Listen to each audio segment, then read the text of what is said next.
What's up, y'all? Jason's Journal coming at you from the campground at beautiful Orange Blossom Revue on the banks of Lake Wales in Lake Wales, Florida. This is the end of day 2, so it's Sunday, the morning after day 2, I should say, and the end of our 4th year in a row. The 4th year that Jen Ross and I have had the honor of attending the festival and capturing the moments. If you're new to the Marinade, maybe you went to Orange Blossom Revue and this came across your social feed and you wanted to relive the weekend. Welcome. I'll give you a little context for the show. The Marinade is a free-flowing conversation about the creative process with creative people. Each episode we welcome musicians, actors, comedians, authors, visual artists, filmmakers, anyone who creates art, to talk about how and why we make stuff. The bulk of our work looks like me, Jason Earle, sitting down with an artist and talking about process. We're also fortunate to cover live creative events like this one. I often write a reflection we call Jason's Journal and post it on marinadepodcast.com, along with photos from my dear friend and collaborator, the brilliant photographer Jen Ross. We also do these bite-sized reflections on shows and festivals, and my goal is to bring you along for the ride. So, without further delay, Day 2 of Orange Blossom Revue 2024. I got up early with the sun. We camp when we cover these festivals, and so my first goal is usually coffee. And thankfully this year, maybe this has happened in the past, I just haven't noticed, but thankfully this year there was a couple of little vendors set up in the campground. So I'm only about, 100 yards away from some coffee, which was nice. And then I typically go to the media tent backstage and sit down and do some writing and record whatever I need to record. And so that's what I did. I got up. It's so beautiful here, and the weather has been perfect. Got a little chilly at night, but like right this minute, for example, I'm wearing a hoodie and jeans, but I keep like taking the hoodie off because in the sun it's just like as nice as it could possibly be. And that's how the morning was yesterday. I went and found a place to sit, the media tent area to sit and write and record, and then once I got that published, chased down a burrito and some coffee, which was really nice. And then we just had a lot of time to kill. We just sat around camp and talked about life, and just kind of like, it was nice to slow down. I mean, I feel like I've been going a million miles an hour constantly lately, and so it was really nice to just kind of sit in our camp chairs at our camp on the banks of this beautiful lake and not have anywhere to be for a while. The first set was my dear friend Van plating at 1:30. And so we made it onto the grounds, the festival grounds proper, in plenty of time to make sure that Jen could get set up to get some photos and I could get a good spot to see Van. I've seen Van a handful of times in my life, and she is my close friend, so I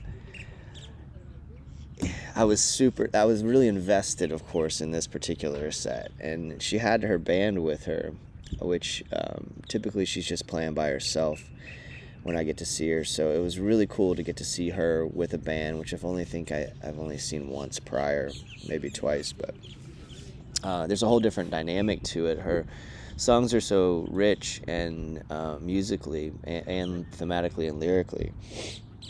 So it was cool to get the full experience with a band behind her, and it was just so special. I mean, the Orange Blossom Queen herself at Orange Blossom Revue, right? And her kids were there, her family was there, her husband was there.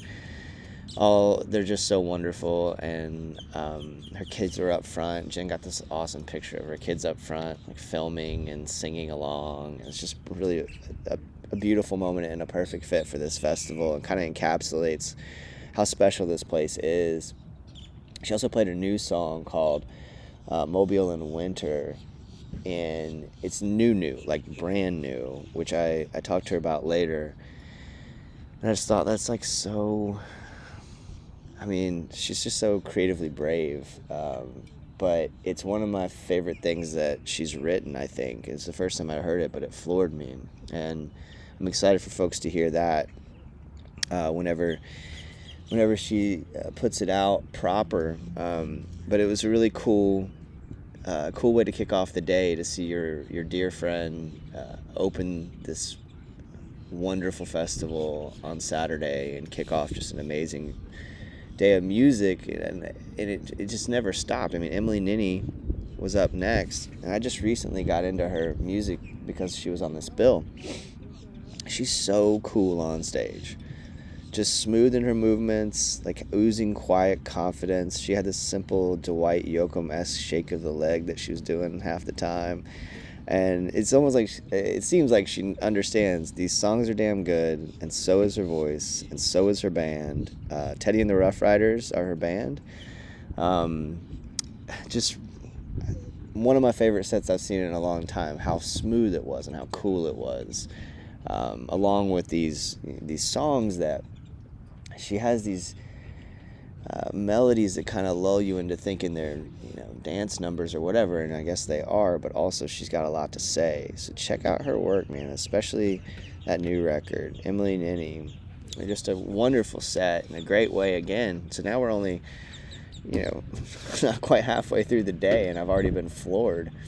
And Sam Grisman was up next, and I've seen Sam Grisman project before. It's a great show, but you can only do so much, and we still had a lot to go the rest of the day. So Jen and I came back to camp and kind of listened to Sam's set from the camp, and it was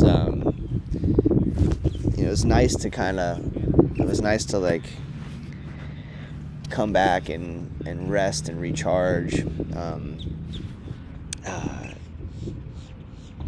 and just kind of sit for a minute, slow down. That's what this festival tends to do for me, is like slow me down. While we were back at camp, there's a dog that was kind of like just hanging around looking adorable all morning, and I got to go meet him in the morning and pet him, and I fell in love with him. His name's Zero. He's a rescue pup who's a farm dog that had to be given up during Hurricane Milton.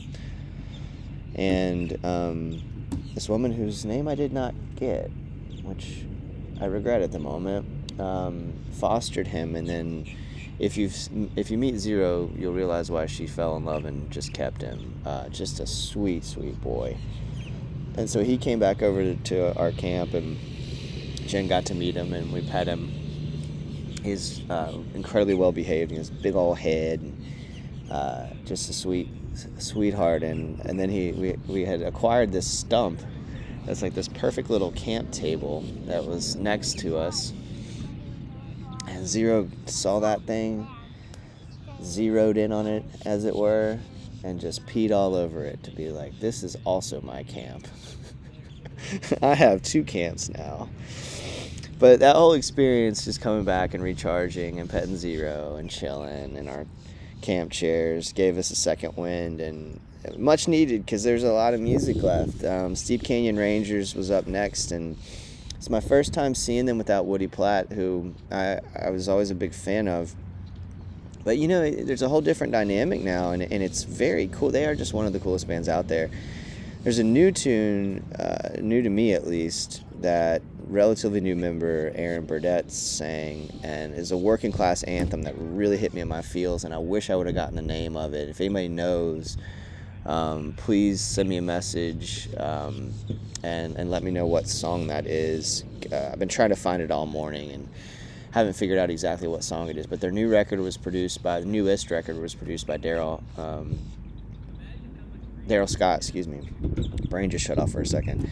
The legendary Daryl Scott, and just can't say enough about that band, especially live. I love their records, but if you ever have a chance to see Steep Canyon Rangers, they set it on fire. Each one of them is an expert on their instrument, and it's just an absolute barn burner of a show every single time.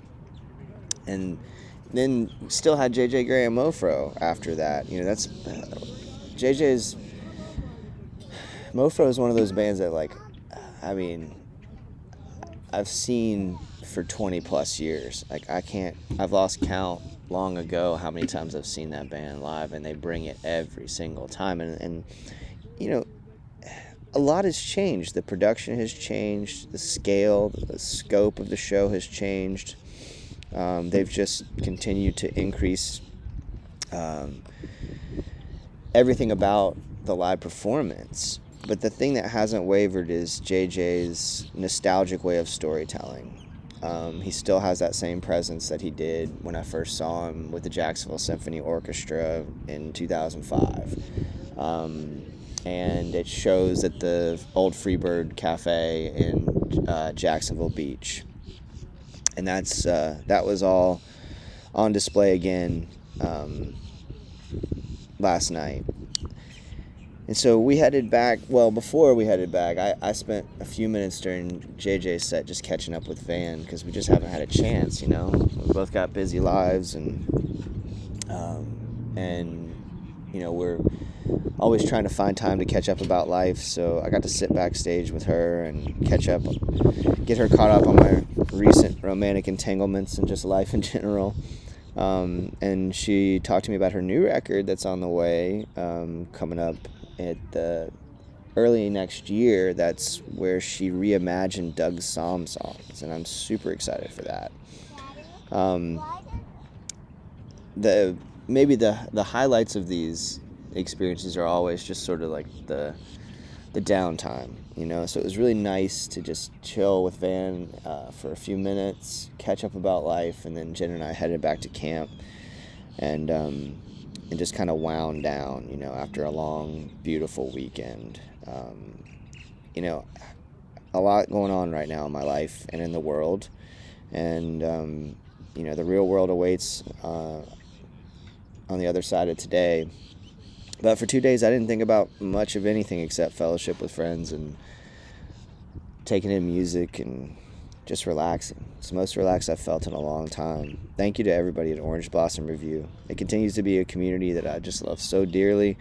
Thank you to everybody who makes it happen. There's a lot of work that goes into these things. Thank you so much to Danielle at Victory Lab Media for always taking such great care of the Marinade. And we had a good talk with her about maybe covering some festivals further afield this coming summer. So stay tuned to all your socials and marinadepodcast.com for news about that. But the best way to keep up with new news is to join our Patreon community. It's just $2 a month. Patreon.com/marinadepodcast. And all the money goes right back into the making of the show, buying me and Jen cups of coffee and gas here and there. So check it out if you can. Follow the media. Follow the Marinade on all the socials. Follow the media, everybody, so you don't miss coverage. Including Jen's got more beautiful photos on the way and has already posted a handful on Instagram. Make sure to subscribe on your podcast app. Tell a friend about the show. Y'all, we have conversations with BJ Barham of American Aquarium, which we caught up with him in person last week. Casey Anderson, Amethyst Kia, and Daryl Hance. All of those are on the way. I'm going to get to work on at least 2 of those today. Plus so much more cool stuff lined up very soon. Again, if you like what we're doing and can swing it, patreon.com/marinadepodcast. Just $2 a month, and you can get Patreon exclusive content and exclusive updates on the show. But above all, thank you so much for listening. Until next time, go out and create something. Cheers, y'all.